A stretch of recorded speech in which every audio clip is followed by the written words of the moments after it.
ক্যাসুলিনা গাছটা বা ক্যাসুলিনা গাছটার চারপাশে কুণ্ডলি করে একটা ক্রিপার উপরে উঠছে, তাই তো? একেবারে তার টপ পর্যন্ত, সর্বোচ্চ ভাগ পর্যন্ত ওই ক্রিপারটা চলে গেছে এবং নিয়ার দ্য স্টার্স, একবার তারাদের কাছে, মানে একেবারেই at the top of the tree, সর্বোচ্চ ভাগ পর্যন্ত ওই ক্রিপারটা উঠে গেছে।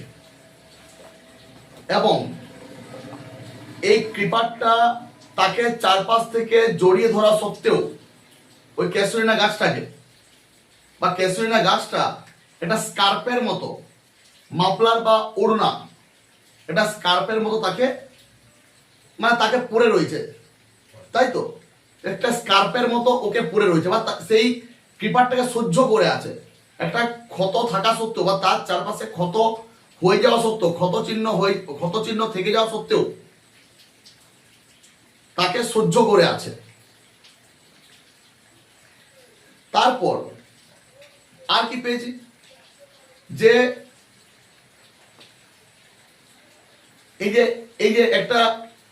এই যে আমরা ক্ষত চিহ্নের কথা বলছি বা ক্ষতের কথা বলছি, বা ক্ষতের কথা এখানে কবি বলছেন যে গাছটার চারপাশে একটা ক্ষত হয়ে গেছে, তারপরেও সেই গাছটাতে এই ক্রিমসন কালারের ফুল ফুটেছে প্রত্যেকটা ডালে ডালে, ওর ডালে ডালে ক্রিমসন কালারের ফুল ফুটেছে।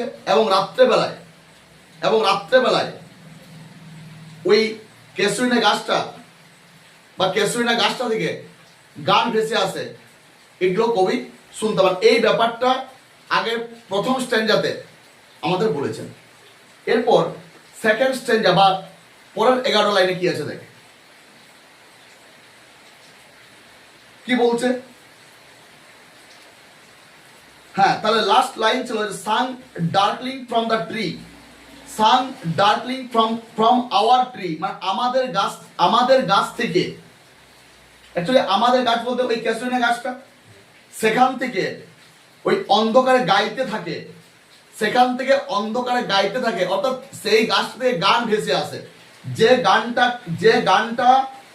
যে গানটা তাদের বাগানটাকে পুরোপুরি মুখরিত করে তোলে, তাদের বাগানটা, কবিদের বাগানটা। দিয়ে হোয়াইল ম্যান রিপোজ মানে বলেছিলাম যে রেস্ট বা বিশ্রাম নেওয়া, অর্থাৎ যখন লোকেরা সব ঘুমিয়ে পড়ে রাত্রেবেলায়,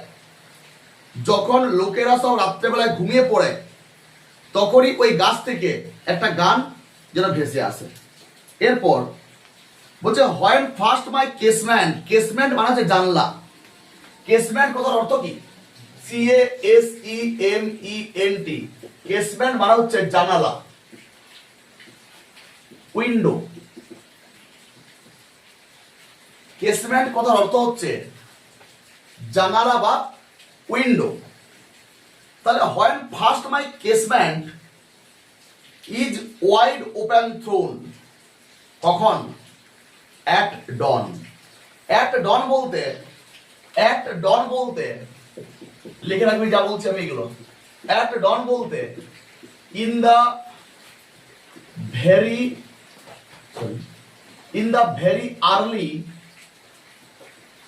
very early of the morning, খুব সকালবেলা বা ভোরবেলা, এই অর্থ করা হচ্ছে। অ্যাট ডন বলতে in the very early of the morning. কবি বা তরুদত্ত রাত্রেবেলায় তার রুমে ঘুমিয়ে থাকেন, সকালবেলাতে যখন জানলাটা খুলেন, অর্থাৎ জানলা খোলার সাথে সাথেই, তার রুমের জানলা খোলার সাথে সাথেই তিনি ওই ক্যাসুলিনা গাছটাকে দেখতে পান। তাহলে when first my casement is wide open thrown, at dawn অর্থাৎ যখন ভোরবেলায় বা খুব সকালবেলায় আমার কেসমেন্টটাকে, অর্থাৎ তার যে রুম, তার রুমের জানলাটাকে যখন খোলা হয়, বা কবি যখন তার রুমের জানলাটা খোলেন, actually here the poet describe the view of the tree. কখন? Actually, here the poet describes the view of the tree in the very early of the morning. কোথা থেকে? ফ্রম দ্য উইন্ডো, তার জানলা থেকে। কি বললাম বলতে পারিস? হিয়ার, লেখা রাখবি এগুলো। Here the poet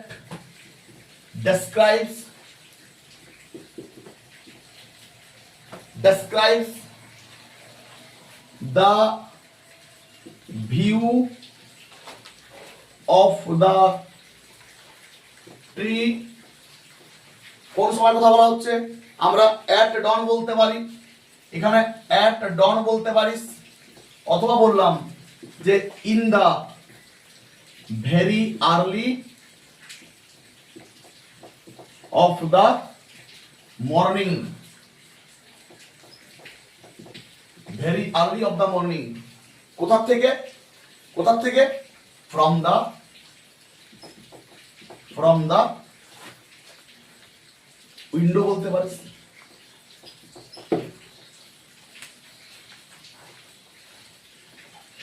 clear? তাহলে যখন first my casement is wide open thrown, অর্থাৎ যখন ভোরবেলায় বা অ্যাট ডন, যখন ভোরবেলায় আমার জানলাটা খোলা হয়,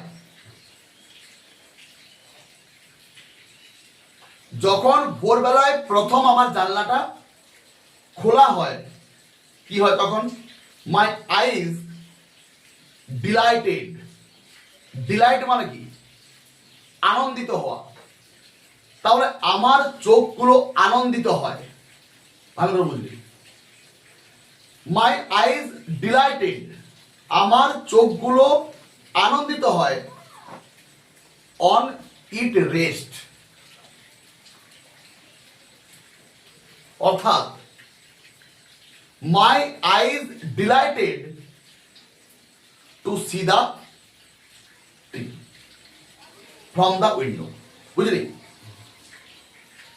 কবি বলছেন যে যখন তার জানলাটা খোলা হচ্ছে বা তার রুমের জানলাটা খোলা হয়, হার আইজ ডিলাইটেড, বা হার, এখানে বলছে মাই আইজ ডিলাইটেড, আমার চোখগুলো আনন্দিত হয়ে ওঠে।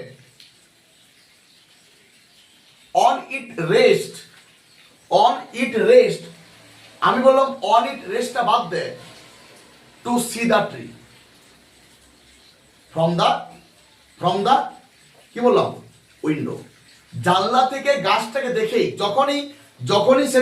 যখনই তিনি তার রুমটা খোলেন, বা যখনই তিনি তার জানলাটা খোলেন, জানলাটা ওপেন করেন, তখনই গাছটাকে দেখতে পান, এবং গাছটাকে দেখে যেন তার চোখগুলো জুড়িয়ে যায়, যেন তার প্রাণটা ভরে ওঠে। To see the tree, to see the casuarina tree. পরে কি বলছে? সামটাইমস, আবার মাঝে মাঝে তিনি কি দেখতে পান? বলছে মাঝে মাঝে, বিশেষ করে মোস্ট ইন উইন্টার, মানে শীতকালের বেশিরভাগটা সময়। সামটাইমস অর্থাৎ মাঝে মাঝে, অ্যান্ড মোস্ট ইন উইন্টার অর্থাৎ শীতের বেশিরভাগ সময়টাতেই। মোস্ট বলেছে, তাই তো? মোস্ট বলেছে, শীতের বেশিরভাগ সময়টাতে। অন ইট বলছে on it's crest, CREST, crest means, লেখা রাখবি, crest means top of something, TOP, top of something. CRE কি বানানো আছে? CREST, তাই তো? CREST, ক্রেস্ট মিনস কি বললাম? যে top of something, full stop. তারপর লিখবি here it refers, REFERS, refers to the top of the casuarina tree, CASUARINA TREE। এখানে ক্রেস্ট বলতে ওই গাছটার সর্বোচ্চ ভাগের কথা বলা হচ্ছে, বা টপ অফ দ্য ট্রির কথা বলা হচ্ছে, বা top of the casuarina tree, top of the casuarina tree, এখানে ক্যাসুরিনা গাছটার একেবারে টপ ভাগের কথা বলা হচ্ছে বা হাইয়েস্ট পার্টের কথা বলা হচ্ছে। তাহলে বেশিরভাগ শীতকালটাতে অন ইটস ক্রেস্ট, এটা সর্বোচ্চ ভাগে, অর্থাৎ গাছটার সর্বোচ্চ ভাগে। আমি বললাম crest means top of something, কোনো কিছু সর্বোচ্চ ভাগে ক্রেস্ট বলা হয়। আর এখানে it refers to the top of the casuarina tree. এখানে এখানে এখানে ক্রেস্ট বলতে ওই ক্যাসুরিনা গাছের সর্বোচ্চ ভাগ বা সর্বোচ্চ অংশ বা টপ অংশের কথা বলা হচ্ছে। কি দেখতে পাই গাছের সর্বোচ্চ ভাগে? গাছের সর্বোচ্চ ভাগে বিশেষ করে শীতকালটার সময় বা শীতকালের বেশিরভাগটা সময় তিনি কে দেখেন? এই গ্রে বাবুন। বাবুন মানে কি? বানর। বাবুন বলতে বানরগুলোকে বলা হচ্ছে। তাহলে এই গ্রে বাবুন সিট, অর্থাৎ একটা বানর বসে থাকে স্ট্যাচু লাইক অ্যালোন, স্ট্যাচুর মতন একাই। অ্যালোন মানে নিঃসঙ্গ, একাই। অ্যালোন মানে একাকী। তাহলে কবি যখনই জানলাটা খোলেন, কবি যখনই ভোরবেলায় জানলাটা খোলেন, কবি দেখতে পান ওই ক্যাসুরিনা গাছটার একেবারে উপরের পাটে, একেবারে সর্বোচ্চ ভাগে একটা গ্রে বাবুন। গ্রে মানে কি? ধূসর রঙের। গ্রে মানে ধূসর রঙের। তাহলে একটা ধূসর রঙের বানর ওই সর্বোচ্চ ভাগটাতে বসে থাকে বা বসে থাকতে কবি দেখেন। এবং এবং সে কেমন স্ট্যাচুর মতো বসে থাকে। বানরটা কেমন থাকে? Statue like alone. কোশ্চেন থাকতে পারে এটা, বানরটা কিভাবে বসে থাকে? স্ট্যাচু লাইক অ্যালোন, অর্থাৎ স্ট্যাচুর মতো। আর অ্যালোন বলতে নিঃসঙ্গ বা একাই। পরে ওয়াচিং দ্য সানরাইজ, এবং দেখতে থাকে। ওই গাছের উপর বানরটা একাই বসে, গাছের উপর বানরটা একাই বসে ওয়াচিং দ্য সানরাইজ, সূর্যোদয় দেখতে থাকে। অর্থাৎ কারণ ভোরবেলা, তখন সূর্য ওঠে না, very early in the morning বলেছি, বা অ্যাট ডনের কথা বলা হচ্ছে এখানে কবিতার মধ্যে। আবার কবিতার মধ্যে অ্যাট ডনের কথা বলা হচ্ছে, এবং সেখানে কবি দেখেন যে একটা বাবুন তাদের গাছটার উপর বসে আছে বা বসে থাকে, এবং সেই বাবুনটা সেখানে একাই বসে সূর্যোদয়টা দেখে। অর্থাৎ ধীরে ধীরে তো সূর্য উঠে, সকাল হয়ে আসে, তাহলে যেন সে সূর্যোদয় দেখতে থাকে। যখন হোয়াইল মিনস হচ্ছে যখন, অন দ্য লোয়ার বাউজ। বাউ মানে কি রে? বাউজ মানে কি? বাউজ মানে গাছের ডাল। এখানে গাছের ডাল বলতে ওই ক্যাসুরিনা গাছের ডালের কথা বলা হয়েছে। আর লোয়ার বাউজ বলতে নিচের ডালগুলোতে। While on the lower boughs, lower বলতে নিচের, আর লোয়ার বাউজ বলতে নিচের ডালগুলোর কথা বলা হচ্ছে। লোয়ার বাউজ বলতে নিচের ওই ক্যাসুরিনা গাছটার নিচের যে ডালগুলো রয়েছে সেই ডালগুলোর কথা বলা হয়েছে। তাহলে নিচের ডালগুলো কে থাকে? হিজ পিউনি। পিউনি কথার অর্থ হচ্ছে PUNY, লিখে রাখবে এটা, PUNY মানে হচ্ছে স্মল, SMALL, ছোট্ট, ছোট এই অর্থে স্মল।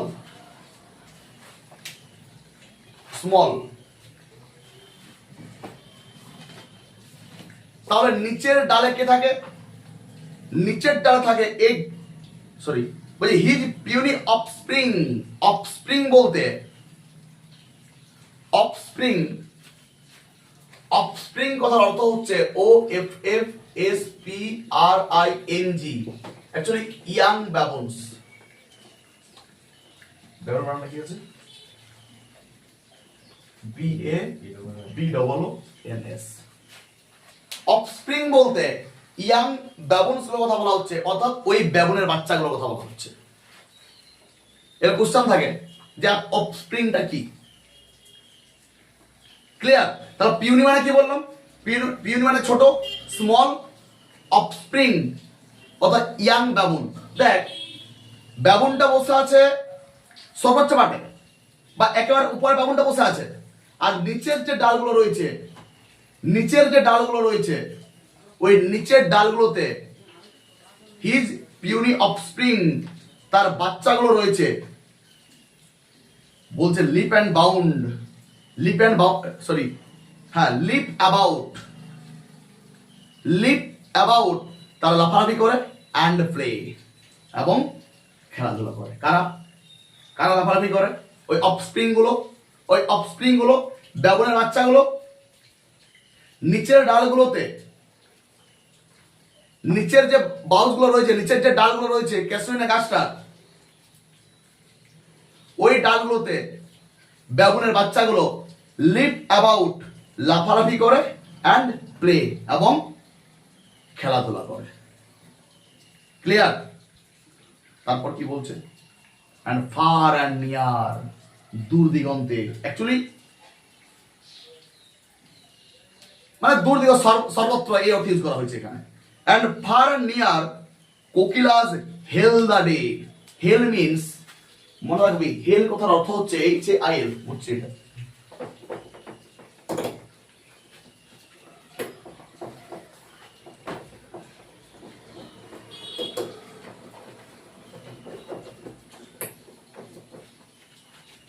দেখ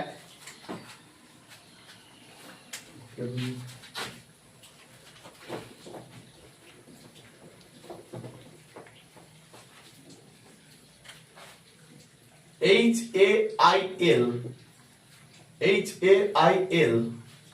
হেল মিনস ওই ওয়েলকাম করা। হেল মিনস ওয়েলকাম করা, মানে কি? স্বাগত জানানো। হেল মানে কি বললাম? স্বাগত জানানো। তাহলে বলছে and far and near kokilas hail the day. Kokilas means কোকিল পাখি। কোকিলার মানে কি? কোকিলাই মানে কোকিল পাখি। তাহলে কোকিলাস হেল দ্য ডে, দিনটাকে স্বাগত জানায়। অর্থাৎ ভোরবেলায় কবি শুনতে পান যেন তার বাগানে কোকিল পাখি গেয়ে ওঠে। ওখানে বাবুনের সূর্যোদয় দেখার কথা বলা হয়েছে, অর্থাৎ সকাল হচ্ছে। আবার সেই সময় কবি যেন শুনতে পান যেন তার বাগান থেকে কোকিল পাখি গেয়ে ওঠে। ফার অ্যান্ড নিয়ার, দূর দিগন্তে,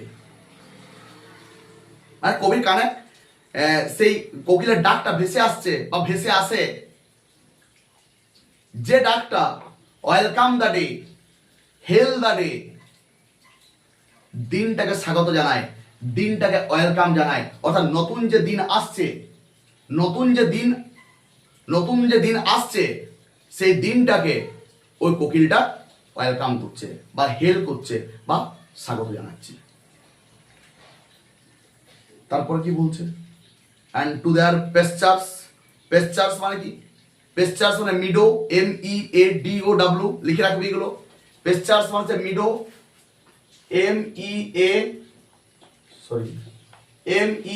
MEADOW।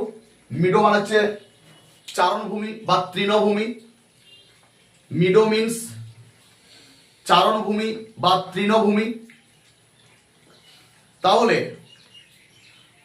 বলছে and to their pastures, wend means WEND। Wend কথার অর্থ হচ্ছে যে টু গো, যাওয়া। কোথায় যাওয়া? ইন এ স্পেসিফাইড ডিরেকশন, অর্থাৎ নির্দিষ্ট কোনো দিকে, একটা নির্দিষ্ট দিকে যাত্রা করা।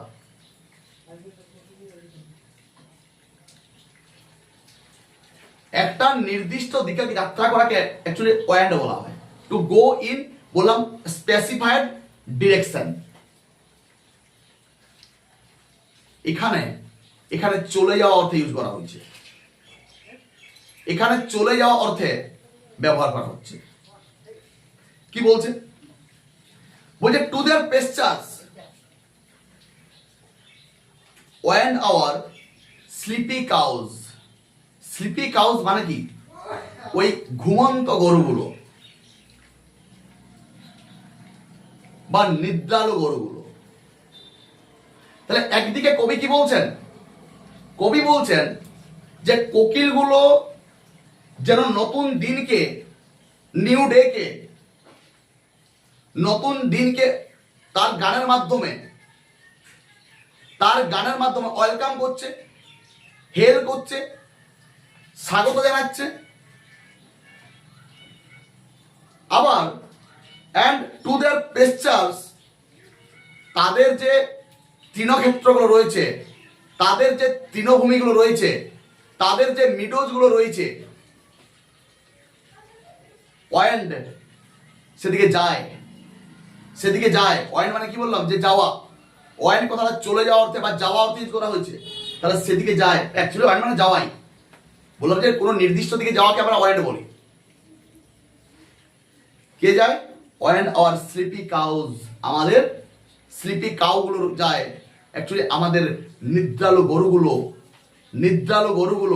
ঘুমন্ত গরুগুলো, অর্থাৎ গরুগুলো সকালবেলায় রাখালরা তো গরু নিয়ে যায়। তাহলে সেই ভোরবেলা একবার very early in the morning বা সদ্য সকাল হয়েছে হয়তো, গরুগুলোকে মানে সেই হয়তো গোয়াল থেকে বের করানো হয়েছে, তারপরে রাখাল তাদেরকে ওই পেস্চার নিয়ে চলে যাচ্ছে বা তৃণক্ষেত্রের দিকে নিয়ে চলে যাচ্ছে, মিডোজের দিকে নিয়ে চলে যাচ্ছে চড়ার জন্য।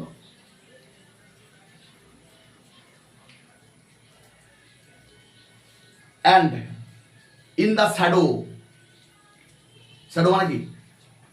শ্যাডো কথার অর্থ কি? শ্যাডো মিন্স ছায়া। অ্যান্ড এবং ইন দ্য শ্যাডো, কিসের ছায়া? বলছে অন দ্য ব্রড, বলছে on the broad tank. Tank কথার অর্থ হচ্ছে TANK। এখানে ট্যাঙ্ক কথার অর্থ হচ্ছে জলাশয়। অ্যাকচুয়ালি পন্ড অর্থ ধর, POND, জলাশয়। আর ব্রড মানে অ্যাকচুয়ালি বিশাল জলাশয়। আর কাস্ট মানে কি? CAST, কাস্ট মানে পড়া। এখানে কাস্ট কথাটাকে ওই পড়া অর্থে ইউজ করা হয়েছে। এমনিতে নিক্ষেপ করা হয়, কিন্তু এখানে কাস্ট মানে পড়া। তাহলে দেখ মানাটা কি হচ্ছে? বলছে ইন দ্য শ্যাডো, এটা বাদ দেখো। On the broad tank, actually ওই যে গাছটা রয়েছে, একটা গাছ তো রয়েছে। এবারে যখনই সূর্যের আলো পড়ছে, তারপর সেই গাছের ছায়া পড়ছে, এবার ছায়াটা কোথায় গিয়ে পড়ছে? গাছের ছায়াটা কোথায় গিয়ে পড়ছে? ওই যে জলাশয়, পাশে যে বিশাল জলাশয়টা রয়েছে, সেই জলাশয়ে এসে বা সেই জলাশয়ে গাছের ছায়াটা কাস্ট হচ্ছে, বা জলাশয়ে সেই গাছের ছায়াটা গিয়ে পড়ছে। বুঝতে পারছিস? তাহলে in the shadow on the broad tank cast, ওই বিশাল জলাশয়ে বললাম যে ছায়াটা পড়ে, সেই ছায়াতে কোথায়? By that hoar, HOAR, hoar tree. Hoar মানে হচ্ছে প্রাচীন বা পুরানো। হোর কথার অর্থ হচ্ছে প্রাচীন বা পুরানো, অ্যাকচুয়ালি ওল্ড। HOAR, হোর কথার অর্থ হচ্ছে ওল্ড, OLD, প্রাচীন বা পুরানো। তাহলে হোর ট্রি মানে ওল্ড ট্রি, প্রাচীন গাছ বা পুরানো গাছ। আর তাহলে বাই দা হোর ট্রি, এখানে বাই কথাটাকে বিসাইড অর্থে ইউজ করা হয়েছে, বা পাশে, কাছে, নিয়ার বলতে পারিস। অ্যাকচুয়ালি পাশেটাই অ্যাপ্রোপ্রিয়েট। তাহলে বাই দা হোর ট্রি, ওই পুরানো গাছটার পাশে। কি বললাম? যে ইন দ্য শ্যাডো, আমি আবার একবার বলছি, in the shadow on the broad tank. Tank মানে বললাম যে দিঘি বা জলাশয়। আমি বললাম এখানে পন্ড অর্থে ধর বড় পুকুর, লার্জ পন্ড বলতে পারি আমরা। তাহলে সেই পুকুরের পাশে যে গাছটা রয়েছে, বাই দ্যাট হোর ট্রি, আমি বললাম বাই মানে এখানে বিসাইড বা নিয়ার, ধর কাছে বা নিকটে, তার পাশে যে গাছটা রয়েছে সেই গাছের ছায়াটা কোথায় গিয়ে পড়ছে? ওই পুকুরের জলটাতে গিয়ে পড়ছে, বা ওই যে ট্যাঙ্কটা রয়েছে সেই ট্যাঙ্কটাতে গিয়ে পড়ছে, সেই ট্যাঙ্কে একটা ছায়া পড়ছে, এবং সেটা সো বিউটিফুল অ্যান্ড ভাস্ট, মানে এটা দেখে মানে দ্য পোয়েট ওয়াজ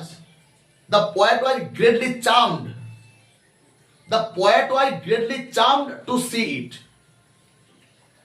মানে যারা কবি এটা দেখে পুরোপুরি চার্মড হয়ে গেছেন, কবি যারা এটা দেখে পুরোপুরি মুগ্ধ হয়ে গেছেন। ওই যে বলছে সুন্দর এবং বিশাল, ভাস্ট, কি হচ্ছে? দ্য ওয়াটার লিলিজ স্প্রিং, জলের যে লিলি ফুলগুলো, সেই ফুলগুলো স্প্রিং প্রস্ফুটিত হয়, অর্থাৎ যে যে দিঘির কথা বলা হচ্ছে, যে জলাশয়ের কথা বলা হচ্ছে, সেই জলাশয়ে তো ফুল ফুটে আছে, সেই জলাশয়টাতে তো ফুল ফুটে আছে, তাহলে সেই ফুলগুলো, সেই লিলি ফুলগুলো, ওয়াটার লিলির কথা বলা হচ্ছে, সেই লিলি ফুলগুলো স্প্রিং মানে প্রস্ফুটিত হওয়া, বা লিলি ফুলগুলো ফুটে প্রস্ফুটিত হয় কিসের মতো? লাইক স্নো এনমাস্ট মিন্স গেদার ধর, GATHERED, জড়ো হওয়া বা জড়ো করা। এনমাস্ট মিন্স গেদার ধর। তাহলে বলছে লাইক স্নো এনমাস্ট, লাইক মিন্স মতো, লাইক মিন্স কি বললাম? মতো, আর স্নো মানে কি? বরফ, স্নো মানে বরফ, তাই লাইক স্নো এনমাস্ট অর্থাৎ যেন অনেক বরফ, যেন মানে ওই যে ওয়াটার লিলির কথা বলা হচ্ছে, সেই লিলি ফুলগুলো এমন ভাবে ফুটে আছে, মানে এত মানে প্রচুর পরিমাণে ফুটে রয়েছে, যেন মনে হচ্ছে, যেন কবির মনে হচ্ছে স্নো এনমাস্ট, যেন প্রচুর বরফ বা অনেক বরফ সেখানে জড়ো করা রয়েছে, জমা করা রয়েছে। বললাম যে সেই জলাশয়ের লিলি ফুলগুলো, ওয়াটার লিলিজ গুলো এত প্রচুর পরিমাণে ফুটে আছে বা স্প্রিং করছে, প্রস্ফুটিত হয়েছে, কবির মনে হচ্ছে যেন প্রচুর বরফ বা অনেক বরফ সেখানে এনমাস্ট করা আছে, সেখানে গ্যাদার করা রয়েছে, যেন সেখানে জড়ো করা রয়েছে। এসব দেখে দ্য পোয়েট ওয়াজ, কি বললাম? যে great, but the poetess was greatly charmed, কবি খুব মুগ্ধ হয়ে গেছেন, এসব দেখে কবি খুব মুগ্ধ হয়ে গেছেন।